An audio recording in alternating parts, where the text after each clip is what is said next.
Welcome back to Deep Dive Library, where we do a deep dive on your favorite books. Today, we are live from the Capitol as we get ready to move into Chapter 5 for the almost an entrance ceremony. No. My brain switched fandoms there, just It definitely did. sort of, because it's the sorting ceremony, but you know. Mm. But yeah, as we get ready for the start of, essentially the start of the games, really. Yeah, we're going into where we ended last chapter. They had just rolled into the Capitol, and we're seeing the crowds of the Capitol people. I feel like for this chapter, we should have really put on like our Capitol garb.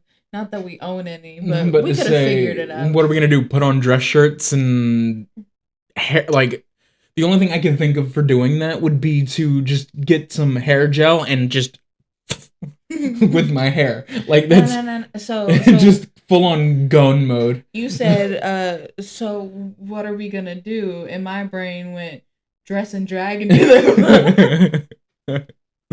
That's okay. You just said, what are we gonna do? And my brain went rock down to Electric Avenue. This episode's starting off interesting already. Yep. Before we get into the chapter, though, get a couple of pleasantries out of the way. Thank you guys so much for your support and your continued support on this journey that we're taking here with this book and future books.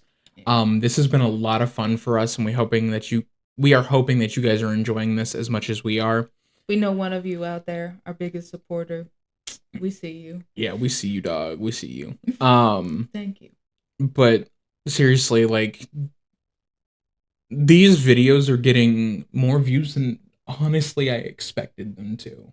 Yeah. I'm not. I mean, like, part of me is like surprised because it's like we're just sitting here doing the same shit that we usually do, which is just fucking talk about books. Right. We're just doing it for an audience at this point. Yeah. But like, it's genuinely surprising to me how well things seem to be received thus far. Yeah. So I'm excited to continue. As always, if you guys enjoy this episode, please leave a like, comment, subscribe. Share it with your friends. Your goldfish. Yeah. Goldfish love us. Goldfish love audio. Hair. It's the hair. Yeah. They look at you and go, cousin. Yeah, but then they look me in the eyes and they realize that I have more thoughts than they will ever have. So, An evolved Don't get breed. me wrong. I I love goldfish. They're very cute. I love the bug-eyed ones. Yeah. Sorry. Those. But anyway, are great ones. We're getting off track here a little bit. Thank you guys so much for your continued support as we go into episode 5 and into the future of Deep Dive Library podcast. Now, we don't have any like comment picked out to read because, as we said during the last video, we recorded that one late due to us being ill. So this one, it hasn't been that long since we recorded and uploaded that one, that this one is getting recorded. So if there are any comments on last week's video that, stand out to us that we, want to read, it'll be on next week's video. Yeah.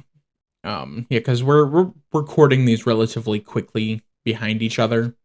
Yeah. So we have not had time to really go through everything yet. But we promise. Next episode, if there is a good comment to read, we will read it out at the beginning and or end of the video. Maybe we'll do one at the beginning and one at the end. Yeah, depending on how many comments we have, or like which, if there are like multiples that stand out to us. Yeah. Whatever. But let's get into this episode. This episode, because we got a really good chapter here. Like a really, really good chapter here. You said, let's get in my brain. Dangerous. But let's get into this, because this is an exciting chapter. Oh, it's such a good one. It starts off just about as good as any chapter could. With the removal of leg hair. Yeah. Like, and it's Katniss's leg hair. But yeah, she's it's not just like some random person. Yeah, no, we're not just like. I mean, technically, she's low key getting maimed here. I mean, because yeah. like, but we'll get into that. It's not like dangerous maiming, but like you'll see. I mean, she's not a fan of it. No. So we get introduced right away to a new character by the name of Venia, a woman with aqua hair and gold tattoos above her eyebrows. And she is currently in the process of waxing Katniss's legs. Yep. Which, again, Katniss, not a big fan of this process. No. And I mean, I think anyone who is like forcibly being waxed probably doesn't enjoy the process. You know, from what I've heard, people who willingly get waxed also don't really enjoy the process. Yeah, but they're a little more like, if they're like willingly getting waxed, unless it's the first time that they're getting waxed, you know, it's probably like not too bad at that point. It's like they're used to it. They've built up a tolerance to it. Yeah. However, this is Katniss's first time being waxed, and also it's happening against her will. So yeah. Let's see here. Tearing out the hair. So, you know, she's getting waxed. Venia says sorry in her silly capital accent. You're just so hairy. We're gonna meet the rest of her prep team in a minute, but I absolutely love Katniss's prep team. They are absolute characters and they're absolute gems. Yeah, I love them all. If not a bit naive, but they're still lovely people. Yeah. So we go on. So Katniss is now in the remake center, getting prepped and ready to meet her stylist. Yep. And the stylist's job, more or less, is to get them ready for the opening ceremony. Yeah. So, I mean, the prep team does all of the prep work, you know, the cleaning, the makeup, all that. But it's the stylist's jobs to come up with the whole ensemble. So, you know. And Katniss has the best stylist, in my opinion. But we haven't met him yet. No, we haven't even met the other people in the prep team yet. No. Which, again, prep team, so good. So good. Golden. So, let's see here. She's talking about the processes that they're going through, which has included scrubbing down her body with a gritty foam that has removed not only dirt, but at least 3 layers of skin. And I thought that was kind of humorous, so I highlighted it. Because, like, we've all kind of been there after, like, a long day. You've been, like, in a theme park or doing yard work, and you're just like, I need to at least remove 3 layers of skin. So it's like, yeah, no, that's... Or, like, you go to the beach and, I don't know, like, apparently, like, from what Dan has said, like, there's not really, like, crashing waves up in New York. It's just kind of, like, waves. So, like, if you go to a beach here, the way those waves will rock you, you probably removing at least 3 layers of skin. Yeah, because I've been hit by some southern waves, and it's like, and they smack you for good. That was for good. They smack you real good. I love this though. After they're done and everything, Katniss says that they just leaving me like a plucked bird ready for roasting, and I'm just like, that's an image. Yeah. Because you just kind of imagine Katniss being roasted on a spit. And it's like, no, I didn't imagine that. Not a single time. No, because it's kind of the image is just Katniss like slow roasting on an open fire. No. No. See, the image that it brought to me was just like how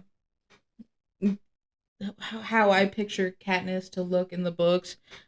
Sometimes like 30% of the time it's Jennifer Lawrence.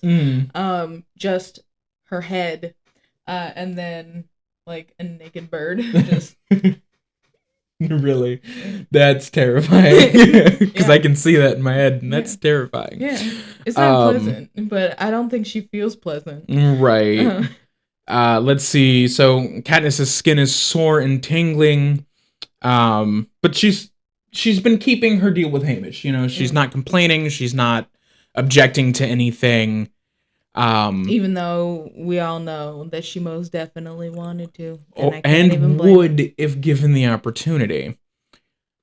You're he's doing like, well. Not, I mean, he says he's like, you're not gonna like what they do to you. I accidentally just managed to flip to the right page for that. Yeah. That's incredible. Yeah. Yeah, that's like, crazy. One thing at a time. In a few minutes, we'll be pulling into the station. You'll be put in the hands of your stylist. You're not gonna like what they do to you, but no matter what it is, don't resist. But no buts. Don't resist. Right. Katniss gets complimented. Which, generally, not great advice. If somebody's doing something to you that you don't like, resist. Yes, just unless like unless it is a dangerous situation, like you are going to be killed for resisting. Right. Like, I guess play it by ear. So we get introduced to the next member of the prep team. Mr. Flavius, who is complimenting Katniss,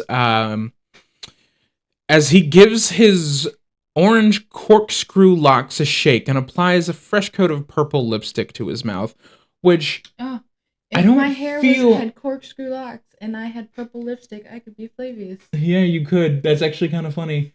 But like, just picturing, because in my head, right, and they do this really well with the prep team in the movies. I don't think so, because you don't really see the prep team in the movies. You're right. It's been a while, but like, I just picture a guy like pale as me, but without the freckles to add some color to the skin. And not the facial hair. I couldn't imagine. He's got smooth face. Oh yeah, he's definitely got baby face. But I picture like a very pale man with bright orange, almost jerry curl, like tightness corkscrew curls, and like a vibrant purple lipstick, and it's kind of terrifying to envision in my head. See, but I don't think it's like you said like a vibrant, and that just it made me think like light, like almost lavender. But I'm thinking it's more like a deep, more like the purple, like on my drink. Okay. Yeah. Which I think fits better with the violently orange. It's still not a pleasant image in my mind's eye, though. Which is fair, but I like how it looks in my brain. And Flavius goes on to say, if there's one thing we can't stand, it's a whiner. Grease her down, which is not a sentence you want to hear. Yeah. I mean, the way I think Carolyn reads it is like, if there's one thing we can't stand, it's a whiner. Grease her down. Right. Like, it's like, very nonchalant, but still not something you really want to hear. You know, it's time. Well, time to get grease applied to me, because now Katniss goes on to say, that they rub her down with a lotion, so it's not grease, but that's what I picture. Yeah, it's just like, here's some Crisco, which is lard, but I digress. But no, it's Venia and our third prep team member, Octavia, a plump woman whose entire body has been dyed a pale shade of pea green. Which is not a good color. You're green. Sorry. That's from a future book. And they rub her down with lotion that she says, like, at first it stings her raw skin, which, fair. But then it soothes. And then she's like forced to get up off the table that she has been on. And they make her take off the thin robe that she's been allowed to wear every once in a while. And she's like, I stand there completely naked as the three circle me, wielding tweezers to remove any last bits of hair.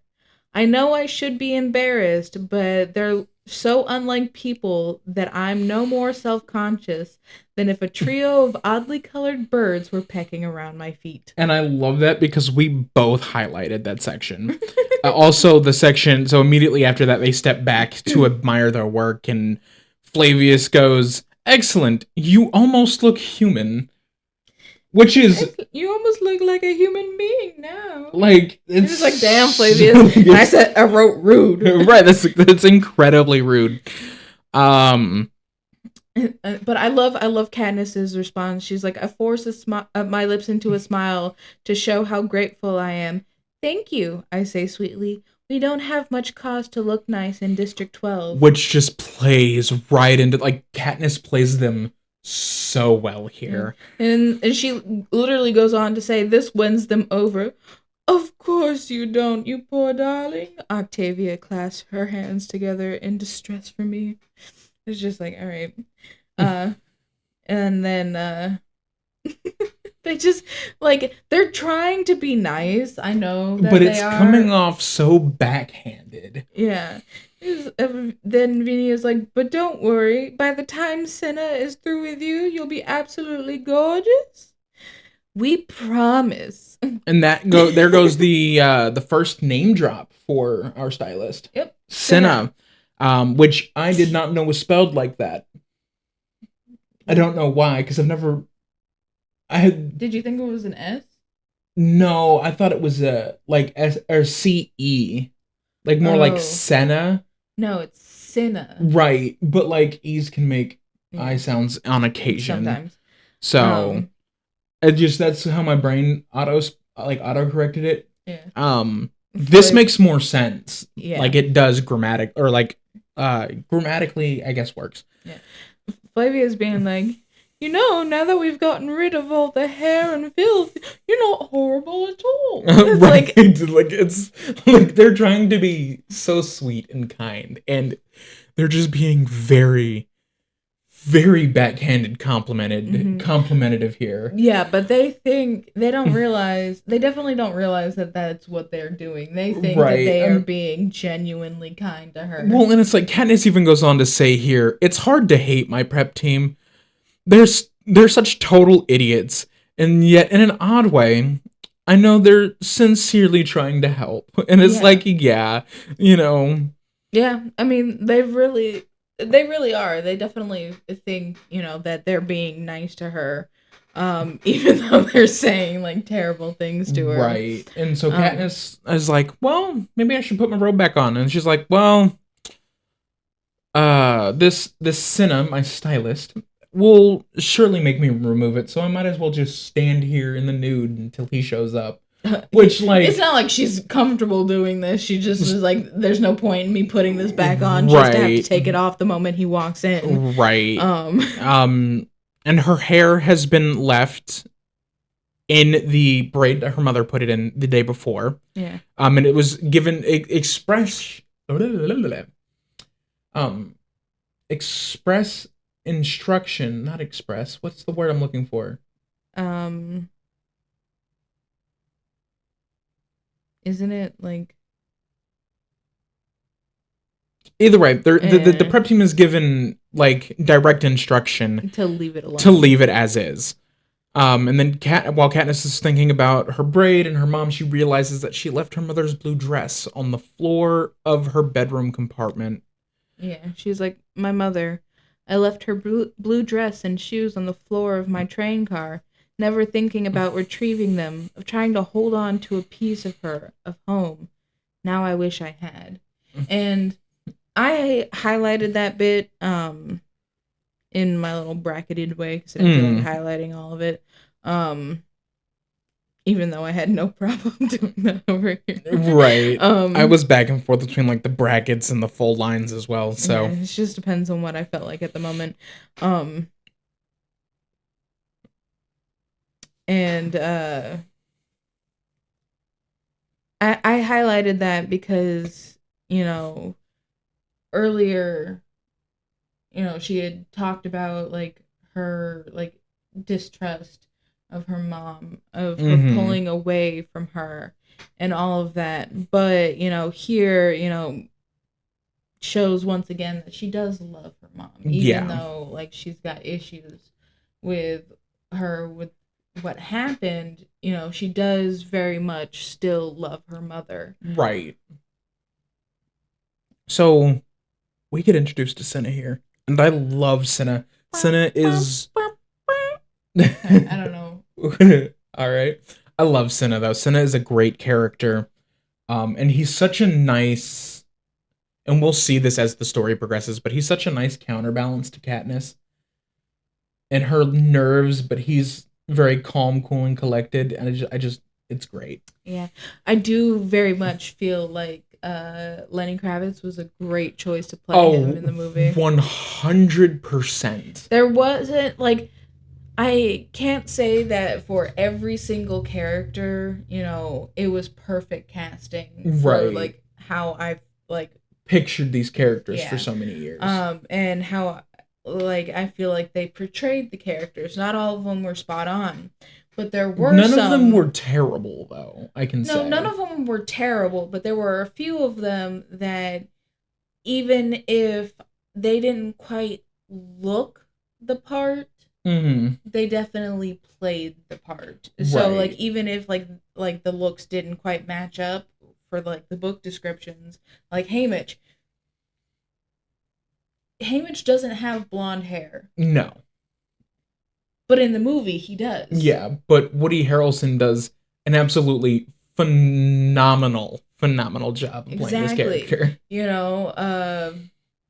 Elizabeth Banks. Effie. Great choice. Like the way they portrayed her, like physically versus like just the way like Elizabeth plays her, perfect. Yeah. And I feel like Lenny Kravitz playing Cinna falls into that. Like, for sure. He definitely, like, we don't get a whole lot on Cinna's appearance. No. But I definitely think that he very much fits what like we get here. Yeah, for sure. And that description of him, and well, firstly, I would like to say that Katniss is very taken aback by his look, because not he looks in a bad way. Yeah, no, not in a bad way, but he looks very normal outside of some like lightly put on gold eyeliner. That helps bring out the gold in his eyes, in his green eyes, as it were. And she says that most of the stylists they interview on television are so dyed, stenciled, and surgically altered, they're grotesque. Which is crazy.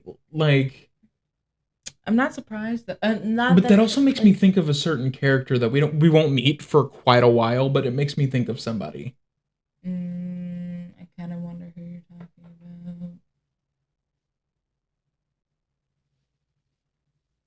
Oh, really?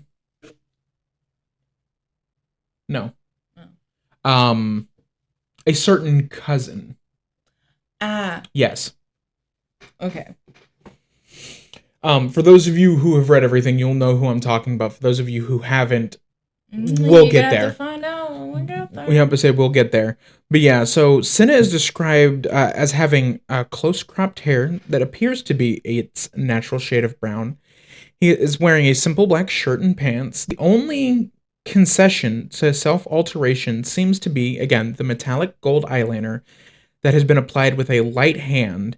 It brings out the flecks of gold in his green eyes, and despite my disgust with the Capitol and their hideous fashions, I can't help but thinking how attractive it looks. And I think that plays so well to Cinna, right? Cinna wants his capital. His capital? His capitalness to come out in his work. Yeah. But it's it's not what do you need? It's very just kind of laid back. What are you doing? Dropping something on the floor. It looked like you were reaching for my shirt or something. Oh, yes, let me steal it. And we get our first interaction with Katniss and Cinna here. Goes, "Hello, Katniss. I'm Cinna, your stylist, he says in a quiet voice, somewhat lacking the capital's affectations, which is, by the way, an incredible word. It just sounds very pleasing. Yes. Hello? Katniss just kind of like very cautiously responds. Cinna's like, "Give me a moment, all right?" And he asks, steps around her body and is looking to see more or less what he's working with here. Which I don't like to put it that way, but it's really the only way to put it. Yeah. But I also feel Katniss in this moment. She's like, I resist the impulse to cross my arms over my chest, you know? Right. Like, it's just like, don't look at me like that. I'm naked. Right. You know? Wow, my brain stopped working for a second there. Senna asks Katniss who did her hair. She replied that her mother, and he's like, "It's beautiful, classic, really, perfect balance with your profile." And like, yeah, like this is a huge compliment because, like, I mean, as we go on to find out here in just a moment, like Senna's brand new. We can actually use this to segue into that. Yeah. Senna's brand new to the games. Yeah. This is his first year being involved in the games. He has worked very hard to get to this point. And it doesn't expressly say that, but any stylist that's a part of the games has to work very hard. You find out like through bits of dialogue and kind of context reading later down the line, that like not anyone is just picked to be a stylist for the games. You have to prove you have skill and talent and the ability to make incredible clothing, which he does. And this is one of those things that I love in the movie because it is very, very similar to how I pictured it in my brain. It's not exact and it's not perfect, but there are aspects of it that I love. I feel like the outfit was like itself for the chariot ride were like similar enough to the book. But I the CGI that comes with it. Oh good. Yeah, like the only bit of CGI with that I enjoy is the cape. But even that looks so it's hokey, yes, but it is for the well, I mean, you also have to think that movie came out what, 2012 was the original release for The Hunger Games? I want to say yes. So I mean, like, that was back when CGI really started to kind of degrade in Hollywood again. Either way, it wasn't good. We haven't gotten there yet, but it wasn't good. No, but I do appreciate how they did it, even though the CGI wasn't great, is what I was trying to get at. But you know, Katniss realizes, you know, as we said, that he's new to this. She's never seen him before, and she's like, "You're new, aren't you? I don't think I've seen you before." I say, "Most of the stylists are familiar, constant in the ever-changing pool of tributes. Some have been around my whole life." "Yes, this is my first year in the games," says Cinna. "So they gave you District 12, I say. Newcomers generally end up with the least desirable district." I asked for District 12, and I highlighted that, and I don't know, you did too, Cole, because that is it's important, but it's weird in the way in which it's important, which doesn't really come into play until later. Yeah. So we won't really go into it, but I love the fact that he asked for District 12 because you go on to see in just a few moments how adept and how skilled and how just absolutely incredible Cinna is as a stylist. Yeah. And yet he asked for the least desired district.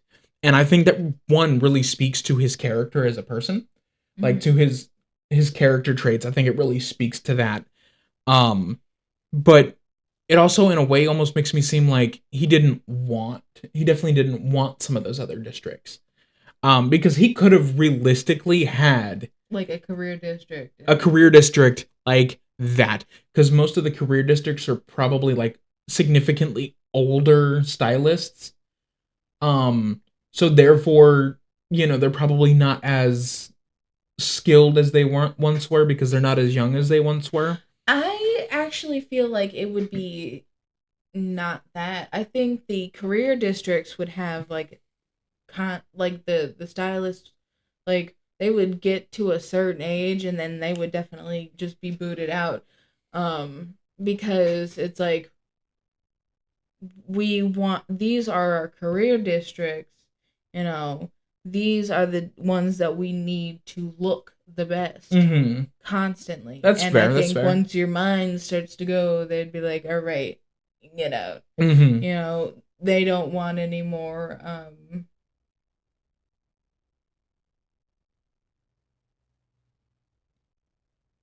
Got lost there, huh? no, I can't remember his name. The only thing that popped in my mind was Magic Rosloff, which is not it at all. No, that's not even in the same genre of fantasy. I know. Somebody's got Once Upon a Witchlight stuck in their brain, huh? Torbeck doesn't know. So yeah, he says that he asked for District 12. And then without like any further explanation, he's It's just just like, like, put on your your robe. robe. Let's go sit down. Yeah, we'll go have a chat. So Katniss grabs a rope, puts it on, follows him into the sitting room, which has 3 bare walls and a massive window that looks over the Capitol. Which this is not the same Capitol as the one that's described in the book, but I don't know. It's close enough. I mean, it's from the movie. So. Yeah. So I mean, I do still like the way the Capitol looks here. Up there, the little capital symbol on the building. Oh yeah, I actually never noticed that before until you pointed it out there. I tried to. Let's see here. So they sit down, and Cinna pushes a button on a table, and another table pops out. Yeah. But this one is filled with some food for lunch, and it is chicken and chunks of oranges cooked in a creamy sauce laid on a bed of pearly white grain, which I'm assuming is rice. Probably white rice. Tiny green peas and onions, rolls shaped like flowers. For dessert, a pudding with the color of honey. Butterscotch pudding, maybe? I'm assuming butterscotch or honey a honey pudding or like a honey butterscotch pudding, which sounds pretty good too. I want to make this as well because this sounds good, minus the peas because I don't like peas. Sorry to I those don't of you. like peas either, but we could do like snow peas. I could deal with snow peas. But this sounds really good because it almost has a almost like a Chinese food orange chicken kind of vibe to it, but with like a creamier sauce. Yeah. But like I kind of love this moment because like not her like initially looking at it, but like this next paragraph she's like, I try imagining uh I I read that wrong. I read that 2 words at the different places. I try to imagine assembling this meal myself back home. Chickens are too expensive, but I could make do with a wild turkey. I'd need to shoot another or second turkey to trade for an orange. Goat's milk would have to substitute for cream. We can grow peas in our garden. I'd have to get wild onions from the woods. I don't recognize the grain. Our own Tessera rations cooks down to an unattractive brown mush, which it makes me almost think it like the grain is oats. Maybe. But it doesn't sound like not high quality oats, but like it doesn't sound oats appetizing either way. Fancy rolls would mean another trade with the baker, perhaps for 2 or 3 squirrels. As for the pudding, I can't even guess what's in it. Days of hunting and gathering for this one meal, and even then it would be a poor substitution for the Capitol's version. So this means that I just can't imagine like spending all that time and that energy on like how much time and energy she would have to spend to stare at the light, stare at the light. Does that work? It's supposed to. Huh. Did it work? I don't know you. I guess we'll find out. um I get like as she says, days of huntering. Huntering. Yeah, huntering and gathering. Yeah, huntering and gathering. For this one meal, and it would be a poor substitution of the capital version. Just I feel like really, I think it really just like highlights and reminds people of just like how poor these districts are. Yeah. And how selfish the capital is. Katniss even wonders what it must be like to live in a world where food appears at the press of a button. How would she spend her days if she didn't need to spend, every minute of free time in the woods hunting and gathering and trading and like she's like, what would my life be like? What would I do with my free time? She's like, she even goes to say, what do they do all day? The people here in the capital, or what do these people in the wow, what do they do all day, these people in the capital, besides decorating their bodies and waiting around for a new shipment of tributes to roll in and die for their entertainment? It's like, yeah. Yeah. I mean, and we know that some of them have like legitimate jobs. Yeah. But many of them just kind of, they do exactly that. They don't have to work. They're fed and they're clothed and they I mean, they and need not especially want from not. Katniss's point of view, Right. She doesn't like if there's any struggles going on in the capital, she doesn't know about them, and none of the districts would. Mm-hmm. But Senna like sees her like lost in this thought process, and he hits the nail on the head. Really, he's just like, how despicable we must seem to you, and she goes on to say he's like that he must have seen something in her face, but that he's right, that the whole rotten lot of them is despicable. Yeah, and I highlighted he must have seen this on my face or somehow read my mind, read my thoughts. And it almost makes me wonder if Senna does not conform to the quote unquote capital status quo because he doesn't agree with how things are. I mean, whether like we think at this point if he agrees with it or not. Sorry, I'm eating a gummy bear. We definitely, from what we know of him so far, can see that at least physically he doesn't conform to like the capital ways. He doesn't. Right. He's not dressed like all the other capital people. Right. And that makes him stand out in a way. No matter, says Senna. So Katniss, about your costume for the opening, and this is gonna be a lot of reading here for a few minutes, but a lot of it is kind of, we get a first look at like some of what the other districts do and things that have kind of happened in the past with the games. So it's all quite important. Yeah. So Katniss. So Katniss, about your costume for the opening ceremonies. My partner Portia, another name drop,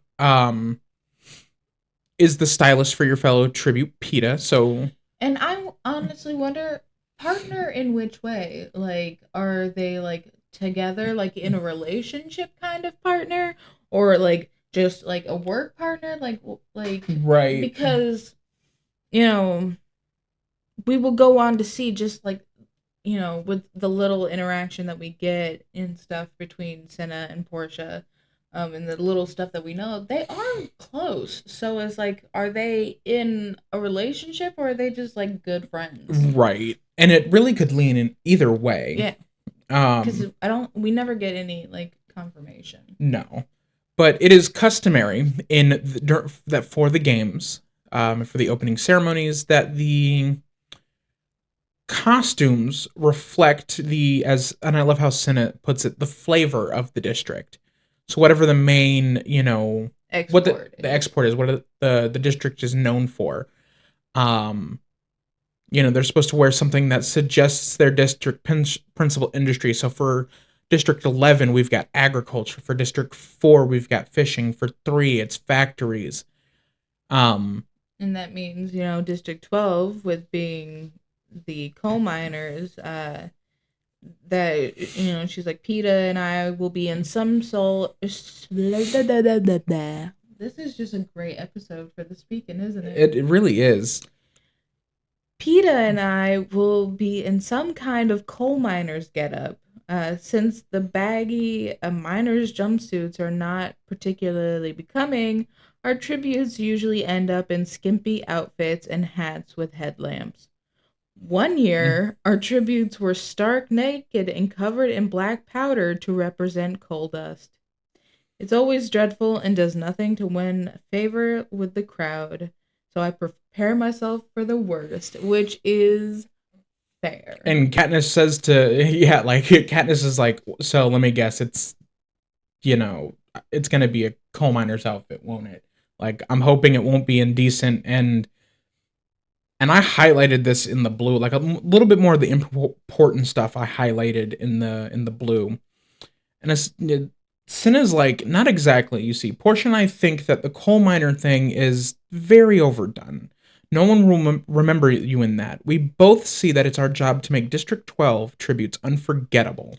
I'll be naked for sure, I think. So rather than focus on the coal mining itself, we're going to focus on the coal, says Cinna. Naked and covered in black dust, I think. And what do we do with coal? We burn it, Cinna says.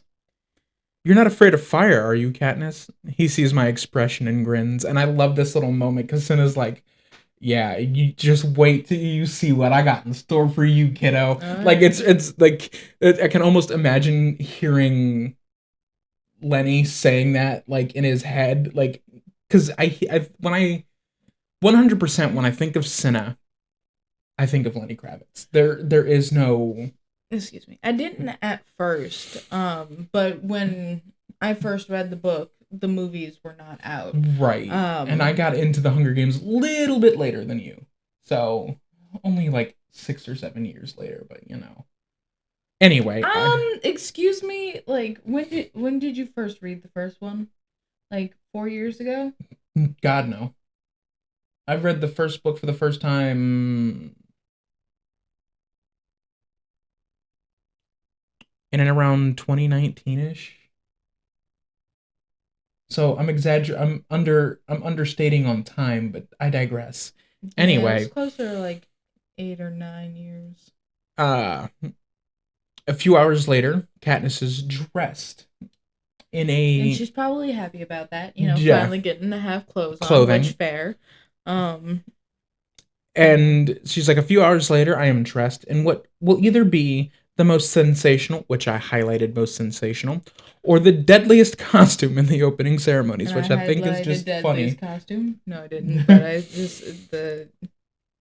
I think that's funny. She's like, I could die, and like, I mean, we get to why, She's like, I'm in a simple black unitard that covers me from ankle to neck, shiny leather boots lace up to my knees, and which is just like, this outfit has got to be hot in more ways than one. But like, it is the middle of summer. Right. I realize they are up north, but it is still the middle of summer. Yeah, they're up north, but they're more Midwest up north, and it still gets fairly warm in the summer there. So it's the middle of summer, and like, she's just like head to toe black, and like leather, and it's just like, oh my gosh, Cinna, are you trying to kill her? Right. Shiny leather boots lace up to my knees, but it's the fluttering cape made of streams of orange, yellow, and red, and the matching headpiece that define this costume. Cinna plans to light them on fire just before our chariot rolls into the streets. It's not a real flame, Cinna then goes on to tell her. It's a synthetic fire that him and Portia have invented, which is incredible.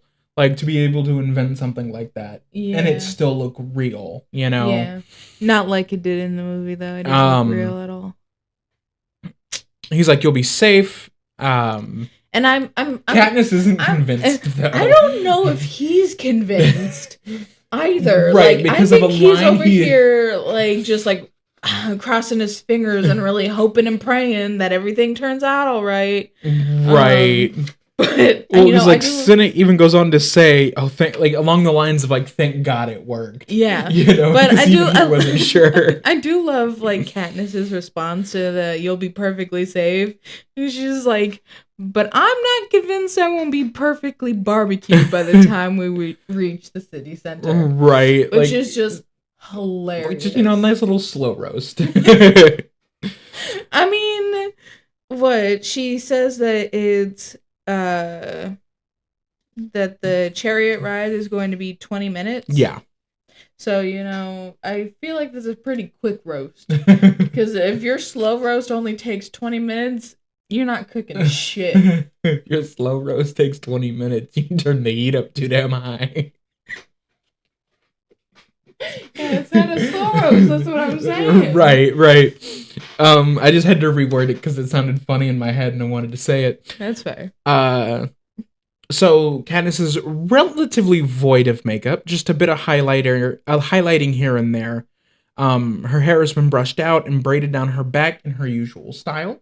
Which is also different from the movie. In the movie, she's got the like really fancy like hairstyle. Yeah. For the but chariot I do ride. like that hairstyle though. I'm not saying that it's like wrong or bad. Well, it is wrong compared to like book version, but I'm not saying that it's bad. No. It's just not book accurate. Right, but and still the hairstyle does work. It does work though. Yeah, no, it does.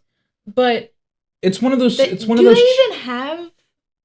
Isn't it just the capes in the movie? It's not the headpiece. No, they don't have the headpiece in the movie, which kind of upsets me because I really wanted to see what the headpiece would have looked like. Yeah. Especially with the description we have here. Yeah. But Cinna wants Katniss to be recognizable in the arena. Katniss, the girl who was on fire. And this line gets changed to Katniss, the girl on fire, which I'm okay with. Because in the book, the entire time throughout the 3 books, it's Katniss, the girl who was on fire. Right, and in the movies, it's just the Katniss, the girl the girl on fire, which is fine either way. It still gets the same basic premise across.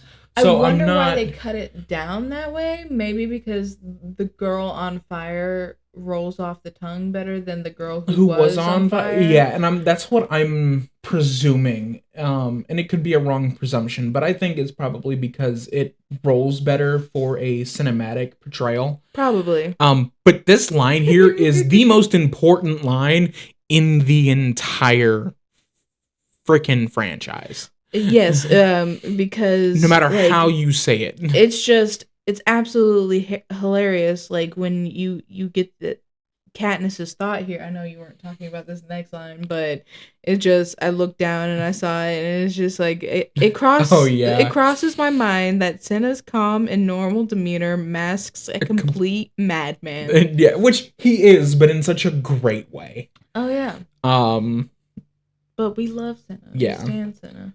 So, despite this morning revelation about Peta's character, I'm actually relieved when he shows up dressed in an identical costume.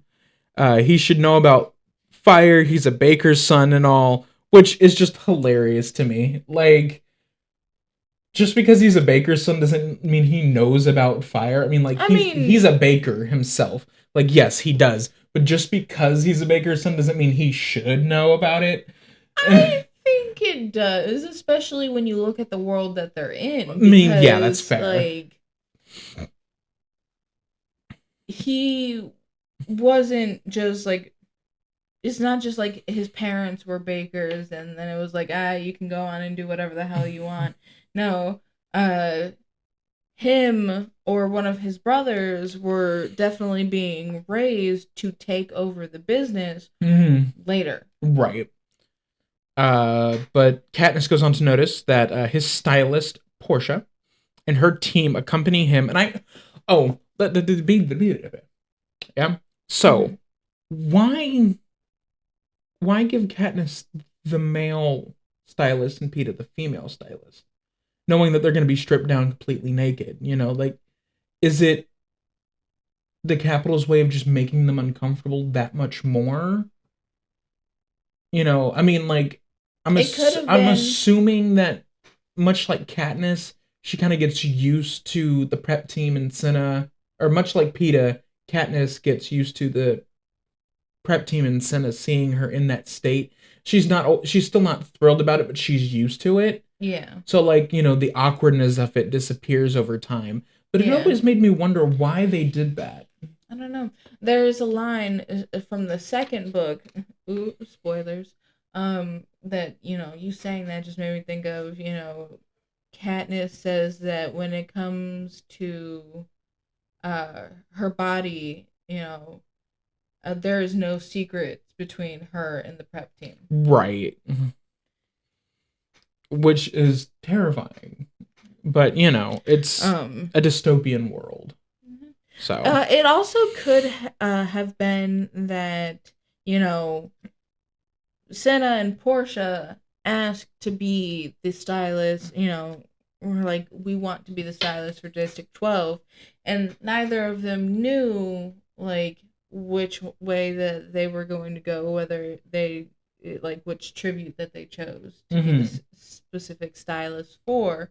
But during the reaping, seeing them, they could have been like, oh, okay, I know, like, logically it should be this way, but I feel like it would be better if we did it this way, and if that was something they agreed on, or whatever. We don't get any information on that, no, though. but it is a good question as to why Sin is paired with Katniss and Portia's paired with Peta. Yeah. Um. Why are you laughing? Could, Portia and Peta? Yeah. My brain went Portia Peta, and I'm like, that's just names, but it tickled my brain. Proserpina. Sorry. Different character. Later. Way later, isn't it? Later. Anyway. So they just kind of stand there, accepting giddy, congratulations from the prep teams and everything. Yeah. And we're getting into the meat of this chapter right here. These next few pages are just so good. Yeah, like, there's been a little bit of like reading here or there for the last couple pages for these. As we're getting towards like like we actually get into the chariot ride, like it's definitely gonna be like basically everything. So they're whisked down to the bottom of the remake center, which is basically a giant stable. Which I think is interesting. That just means like the horses kind of just, do they just live there, or are they brought in for this? Because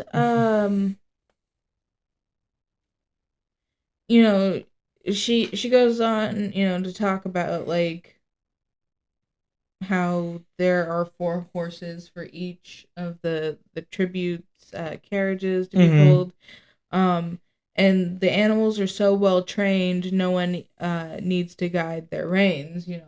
So with that, I'm fairly certain that they probably just live there, and because it would be easy that way, for them, if they live there, to like get them there to have them practice walking the right. So they go to their chariot, which their horses are coal black, which beautiful, probably absolutely gorgeous horses. They're white horses in the movie, or are they coal black in the movie? I think they're black because I don't think that would have been a detail that would have been changed like that. I don't think so. She does mention that at some point. She mentions that District 1, whose chief industry is making luxury items for the capital, that their horses are snow white. So it's a nice counterpoint. Yeah, the first and the last. Mm-hmm. I assume the So horses are this little interaction between Katniss and Peta is great. What do you think? I whisper to Peta about the fire. I'll rip off your cape if you rip off mine. He says through gritted teeth, "Deal." I say, maybe if we can get them off soon enough, we'll avoid the worst burns. Which Katniss then realizes, regardless of how burned we ended up, they'd still send us into the arena to die. And she's like, I know we promised Haymitch we'd do exactly what they said, but I don't think he considered this angle. And that's when Peta's like, wait a minute. Or that's when Katniss is like, no, yeah, it is Peta. I just misread there for a second. Where is Haymitch anyway? He starts pondering to Katniss. He's supposed to be there with them. Katniss is like, with that much alcohol in him, it's probably not advisable to have him around an open flame. Which, like, savage. Roasted. Like, he would be. And then she's like, and suddenly we're both laughing. I guess we're both so nervous about the games and more pressingly petrified of being turned into human torches. We're not acting sensibly. Right. So, yeah, here's where it talks about the ride lasts 20 minutes, and they notice, the massive doors open, revealing the street, just being completely filled with people. I mean, they're not as completely filled here, but this, like, is the strip that they come down, if I'm not mistaken. So, like, in the movie, like, this bit right here. Yeah. I think it either starts at the other end. Yeah, I think it starts, like, it leads up to the city circle, which this is way right here. Yeah. And I don't know if they're, like, on each side there's, like, these bleachers. Yeah. And I don't know if it's really like that in the book. Probably not. We don't get that kind of information. No, but I think that it's a good I think the choice for that was actually a good idea, especially with the amount of extras and stuff they had and all the different colors and costumes that they were using. They wanted it all to be seen and noticed and appreciated. Right, because this is a big scene, Yeah, I'm not saying it's a bad add-on. No. I'm just saying it's like stylistically it makes sense. Yeah. Yeah. So the opening music begins. It's easy to hear as it's being blasted around the Capitol. Yeah, it's being blasted around the Capitol. The massive doors open, revealing the crowd-lined streets. The ride is about 20 minutes and ends up at the city circle, this place right here, where they welcome us and play. Presumably. Where they will welcome us and play the anthem. And to which they will be then led to the training center, which will be their home/prison, which I don't know if you highlighted, but I did. No, but until the games begin. I mentally highlighted. It's a thing that I think about every time I listen to the book. So here then really starts the procession. District 1 sets out. Yeah. Being their chariot being pulled by snow white horses. They look beautiful, spray painted in silver, tasteful tunics glittering with jewels. District 1 makes luxury items for the capital, and you can hear the roar of the crowd. They are always favorites. Yep. District 2 then follows, and in no time, it's about their turn. Like, it's their turn. So they climb into their chariots, and, Senna and Portia are positioning them and making sure that they're, their posture's good, and they're making sure that they're just very presentable to the crowd, because, again, they want these two to be remembered. They want them to be recognizable. They want them to make an impression. Yeah. And oh boy, do they make an impression. Yeah. It was like the tributes from District 11 are just rolling out when Senna appears with a lighted torch. Here we go, then, he says, and before we can react, he sets our capes on fire. I gasp, waiting for the heat, but there's only a faint tickling sensation. Senna climbs up before us and ignites our headdress. He lets out a sigh of relief. It works. It's like even Senna was not sure. Like even he was just okay with like potentially just setting these children on fire. Yeah, like, okay. Which I mean, I'm assuming that the unitards or whatever it is exactly that they're wearing are fire resistant or retardant in some capacity or another. But that you know what's wouldn't not? Their skin. I was gonna say their hair. You know, because it's on their headdresses too. Yeah. But I love this next part with Katniss says, Cinna then gently tucks his hand under my chin. Remember, heads high, smiles. They're going to love you. And I just love that moment. He's like, you've got this, kid. Yeah. But, you know, it's like, okay, what about Peta? Right. Portia's not up there lighting them on fire. So, like, you just gonna only give Katniss some encouragement? Like, Peta's just all on his own for this shit? Like, come on, what the fuck? But, you know, he hops off the chariot and has one last idea. He shouts something up at us, but the music drowns him out. He shouts again and gestures. Katniss is like, what is he saying? Peta's like, I think he wants us to hold hands. So they hold hands and they look at Senna and they're like, this, and you know, he like nods and like gives them a thumbs up. He's like, you know, and it's the last thing they see before they enter the city. And you know, initially, you know, the crowd is alarmed, which is fair. They just saw two kids come out lit on fire. I'd be alarmed too. It's just like all of a sudden fireballs. It's like, what's going on? Right. But then, like, you know, they realize, you know, I can guarantee they don't really realize fully. Oop, I'm so sorry. I keep hitting you. They don't, like, they know that it's their costume, but they definitely don't. No one but Senna and Portia know how it works. Right. But, you know, once they realize, like, what's going on, they're like, oh, hell yeah, you know, and they're like, District 12! Yeah, they start getting shouts and, you know, cheers as they are, you know, coming down the street. Is it a street? Pathway? Yeah, it's a street. Something along those lines. But as they continue through the procession, they're getting more and more attention. And Katniss kind of just becomes very like giddy, almost very like little kid giddy, and she starts smiling and waving and you know, like someone eventually throws her Wait, where? Near the bottom of the page.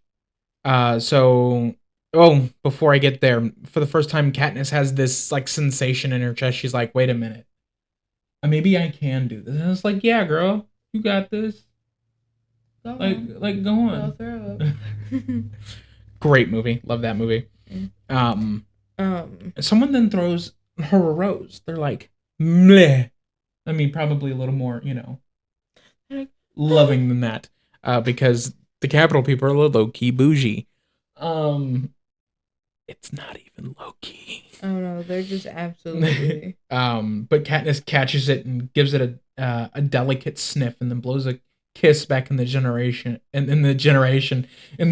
direction.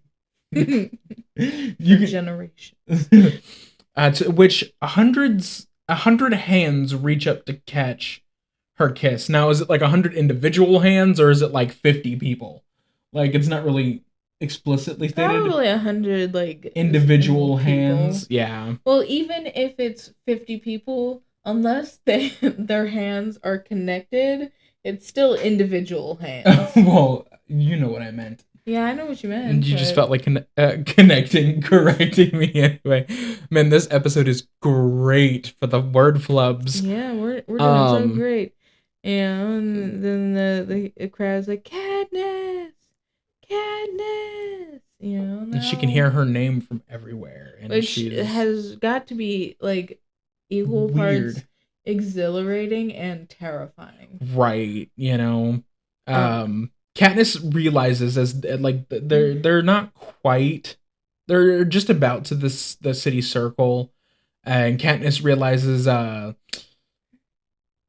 she must have completely stopped the circulation in Peta's hand, she's just like got with a death grip nerves. on his hands. And she goes to loosen her grip, but He's like, no, don't. He like grabs her hand back tightly and is like, no, don't let go of me.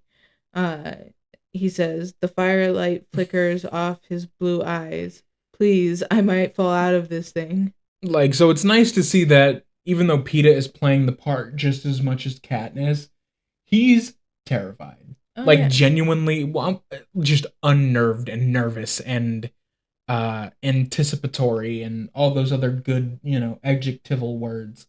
Um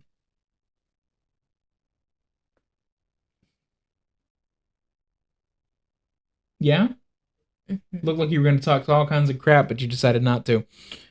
Let's see here. So Katniss is like, where is it?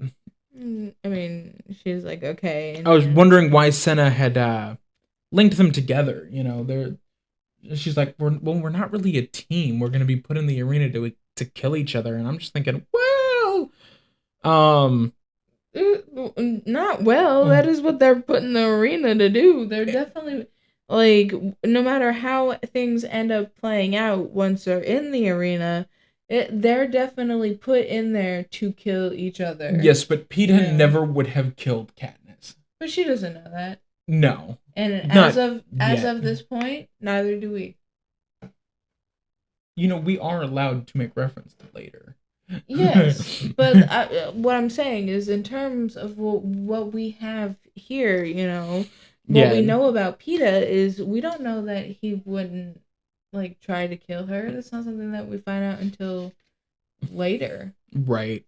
So the 12 chariots fill the loop of the city circle, and the buildings surrounding everything. Every window is packed with the most prestigious citizens of the capital, and all the horses pulled the chariots right up to President Snow's mansion. And I highlighted President Snow.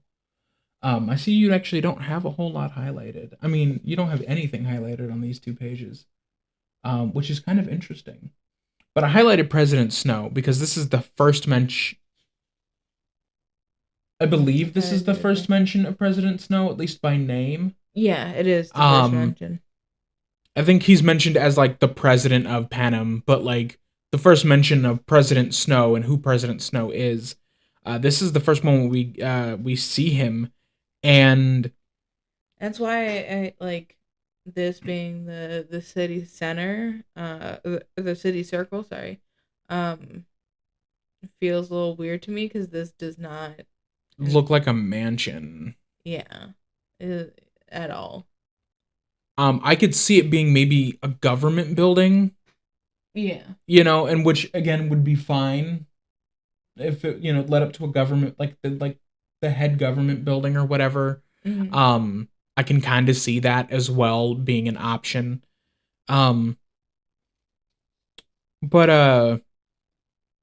the president is a small, thin man with paper white hair. He gives the official welcome from the balcony above us.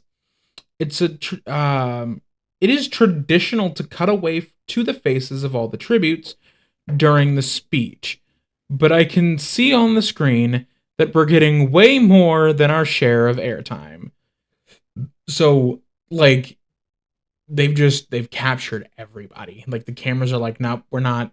They're captivated. Yeah, they're absolutely captivated. The only time they really pull away from them is during the anthem, and they're like, well, let's get everybody in here real quick, and then right back to him. Though I gotta say, what's that? Nothing to do with this book, not really. But you're like the president, a small, thin man with, and my brain went, a tall, thin man with a poochy stomach. Yes, no? I feel like maybe, but I'm not placing it. Let's play How Disappointed Am I Gonna Be with Connor? Is this a new segment? Oh, yeah. Come on, it's a book that you love. It's a book that I love. We both love it. Mom also loves it. I'm assuming it's a Michael Bay series. Either that. Oh, are you talking about Melchizedek Ravenwood? No. No. Yeah, so a tall, thin scarecrow of a man with a poochy stomach. I recognize that description, but I cannot place the character in my head. It is Michael Bay. It is Michael Bay. It's from Cell 25. Okay. So he's talking about Mr. Dahlstrom. Okay, because I don't really remember Dahlstrom being described as having a poochy stomach. Oh, he most definitely does. Trust me, because the first time I You can't get shoved into a locker without your permission, Mr. Vay. So, you over here sounding like fucking... Never mind. I'm gonna keep that thought. You better keep that thought to yourself. Oh, wait. What's that? There's something on my page that you didn't realize earlier. Anyway. So yeah, this is the first mention of snow. As it becomes darker, the more difficult it is to take your eyes off of our flickering. Yeah, no, that's just how that sentence ends. I was like, that doesn't make any sense.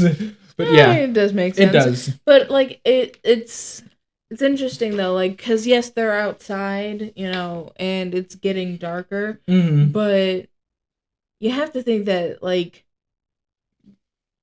this area has to be extremely well lit. Mm-hmm. Oh, for sure. But like still the movement of the fire and the colors just are still that captivating. Yeah. So they circle one final time and disappear into the training center. The doors had just shut behind them as they realize, or as they are then pounced on by the prep teams, who are nearly unintelligible. But I love how she's like, they're nearly unintelligible, but they usually are. Yeah. Like, that's not a new thing for them. As they're babbling out some praise, like honestly, they managed to keep themselves in the chariots. What else are you praising them for? Honestly, not that it like they didn't look fantastic, because they did. But like, other than their not falling to their death, like, I mean, other than their natural looks, like, they didn't do any of the work. Senna and Portia did, right? But it's Katniss, just that, Yeah, Katniss starts to notice a little bit of something. Yep. What would that be? They're getting dirty looks from the other tributes, and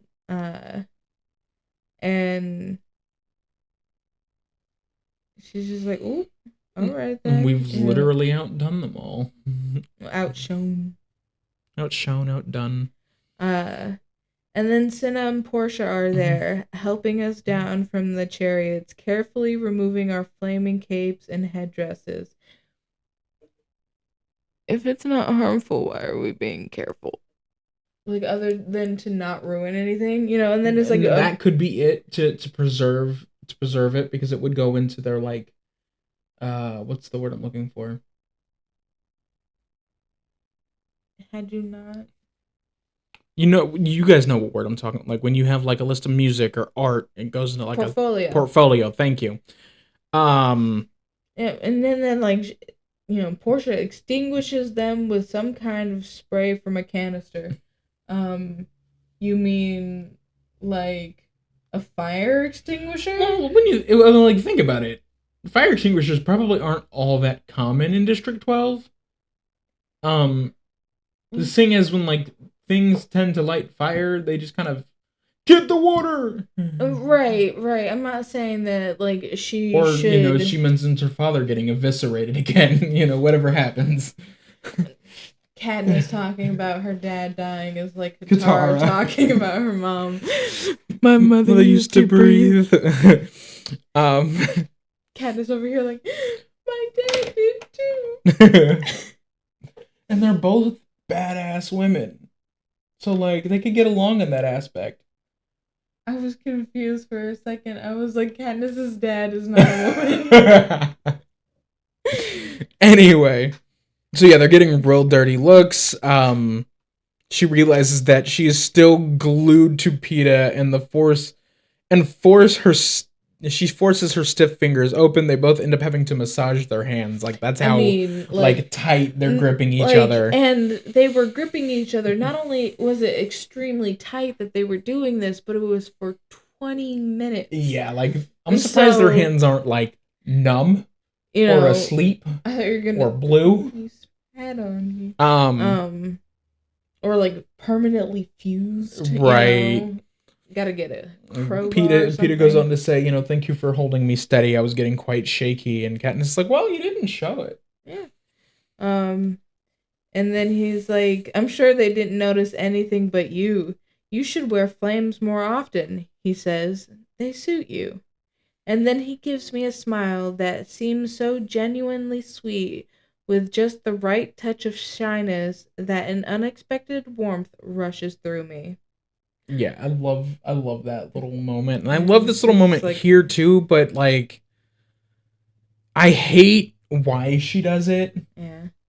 And it's like a warning bell goes off in my head. Don't be so stupid. Peta is planning how to kill you, I remind myself. He's luring you in to make you easy prey. The more likable he is, the more deadly he is. But because two can play at this game, I stand on tiptoe and kiss his cheek right on his bruise. And I just imagine like Peta like just turning like beet red. Oh yeah. Like just 100% just turning like beet red. But like whereas like he's luring you in to make you easy prey, the more likable he is, the more deadly he is. I was like, or I don't know, he's just a nice guy. Right, and I'm like, wrong you are. Like, even if you take it out of context of, like, what happens later, Peta's just sweet. Yeah, like, we have not seen anything from, and now I realize that they're about to be thrown into a life or death game. Like, right. So her being cautious is not in any way, shape, or form, like, wrong. Yeah, it's very much expected. However, there has been nothing that we have seen of Peta so far to suggest that he's anything but just like a nice guy. Right. In fact, we have seen a lot of stuff to the opposite effect. Yeah, that's not exactly the word that I was looking for, but yeah. To show that he is just a nice guy. He's just nice, It's Peta Mullard, the boy with the bread, the nice guy, Why is it that Katniss? I need us to talk about this. Oh, by the way, that was the end of the chapter. Yeah, so with, Katniss kissing Peta on the bruise does bring us to the end of chapter 5, which again is such a I highlighted that with my purple highlighter because it's a bruise. Fair.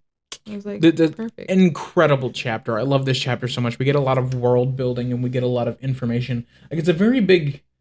We meet like a decent amount of new people. Yeah.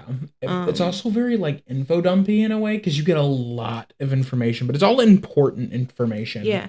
And it's not done in that kind of like, it's not like this does not feel like a filler episode of an anime. You know? It's very much just like helping to build the world and to build the scenery and to build like Katniss's rapport with the world around her. Yeah, exactly. Yeah.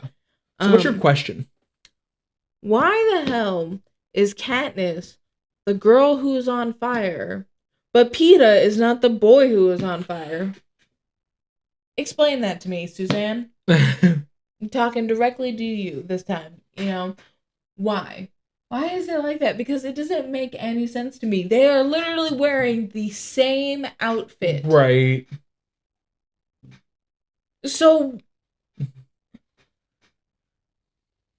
I don't know. And at first my brain was like, Katniss has that main character plot armor, but like at the same time, like Peta's almost as much of a Peta's basically as much of a main character as you can get from a first person point of view. Yeah. You know, it's not like with with Harry Potter, or like with Harry Potter, where it's told from Harry's point of view, but it's also told from almost a third person view in some aspects. Like there's a little bit of back and forth, but like it's almost like with Michael Vey as well, where it's being told through the eyes of Michael Vey. But sometimes the perspective changes. Right. But no, that's a great question. I'm curious myself. It doesn't make any sense to me. If she is the girl who is on fire, then he should be the boy who is on fire. Mm-hmm. Because they're wearing the exact same fucking outfit. Their makeup is probably damn near identical. Yeah, which is, again, little to nothing as they parade down this beautiful road. I keep trying to go forward, but realizing that going forward is technically going backward, so I have to go backward to go forward. So I mean, you said this beautiful, and my brain went thoroughfare. This is a really good chapter. Chapter 6 is just as good. As we kind of get into the start of. Oh, I see somebody's already started reading chapter 6. Oh, I haven't. Oh wait, yeah, never mind. My brain. Wow, this is the end of chapter 5. Okay. See, that's why it's got the big 6 over here. But chapter 6 is a great chapter. We get introduced to some new characters as well. Some more. Their situation within the chapter or in the book is a bit, how do we say, unconventional. But it's a good. This is another. So chapter 5 is kind of a plot moving info dump, and where this is a lot of, I think it's just a lot of sitting at the table talking kind of info dump. Like there's I think a little bit less going on within this chapter than the previous one, with it going into chapter 6, which won't be until next week. Yeah. But it's still guaranteed to be, there's guaranteed to at least be some funny moments and some important information to go over. Yeah. So it goes from page 73 to 85, so it's a decent sized chapter. Yeah, and can you believe we're on chapter 6? Yeah, we're 4 out from 10. Yeah, or going into 4 out from 10. Yeah. So I think we're making decent progress. I realize we're only doing one a week, so. Yeah, but it doesn't feel like it's already been almost a month and a half since we started either. Yeah. And at the same time, it kind of feels longer just because of how busy everything around us has been as well. So it's, it's moving along at a clip. Don't forget that we do have someone who is going to be joining us in a couple episodes to be our guest. Yeah, which I am very excited for, and I know they are as well. Oh yeah. They are very, very excited. I am so sure. I have no doubt. So they're very excited. And it's going to be a really good chapter too. It's going to be such a good chapter. Perfect time to have a guest on. Yeah. It's going to be a lot of fun, but I think if you guys leave your comments with questions or ideas or Concerns, um just general or like book wise. thoughts on the chapter and what stuck out to you most, especially if you're reading along with us and you're reading chapter by chapter with us, like on your personal read through this with us, what stuck out to you most more than anything? Like the main focal of this chapter is definitely Katniss and Peta on being on fire and being in the chariots, but there could be something that they picked up on that we didn't, So What's our question for this week? oh, it's a good question. What is our question this week? I don't know. We'll have to figure that out. What is it? What is it? What is Okay. Here's a question for you guys. What is your, or I guess, who was your favorite movie character adaptation? So whether it's Cinna or Effie or Snow, which we don't get a whole lot of screen time with him in the first movie, but we actually get a decent amount of screen time with him in the first movie. The scene here in seeing him at the chariot ride is the one of two times that you see him in this first book. Oh, okay. Yeah. Oh, and I think if now that you mention it, he actually gives like an act, like he actually gives a speech, doesn't he? When they're all there, they go through and have him actually do a speech. Yeah. So yeah, I mean, who is of but also you get to see him kind of interacting with the game makers and stuff. Yeah, that's true. While she's in the arena, which we don't get that in the book. But I do like that. You get to see him kind of controlling things from the. He was played by Donald Sutherland. I want to say that's a correct answer. Correct me in the comments if I'm wrong. But I'm not entirely sure. So yeah, who was your favorite character adaptation into the movies of who we've met thus far? Let's put it that way. So we don't get too far ahead. Don't spoil any characters that we haven't met. Because I can think of one from the next book that was really well adapted. We'll talk about that when we turn the cameras off. I can think of one that we'll see in a couple chapters who I think was great from. Yeah, there's there are some who were really really well done, and we would like to know yours. Yeah. So leave those in the comments down below, and we will take a look and see how much we agree with you. Yeah. And maybe next week we'll tell you who our favorite movie adaptation characters are. I think they probably know mine already, since I said Cinna is probably my favorite earlier.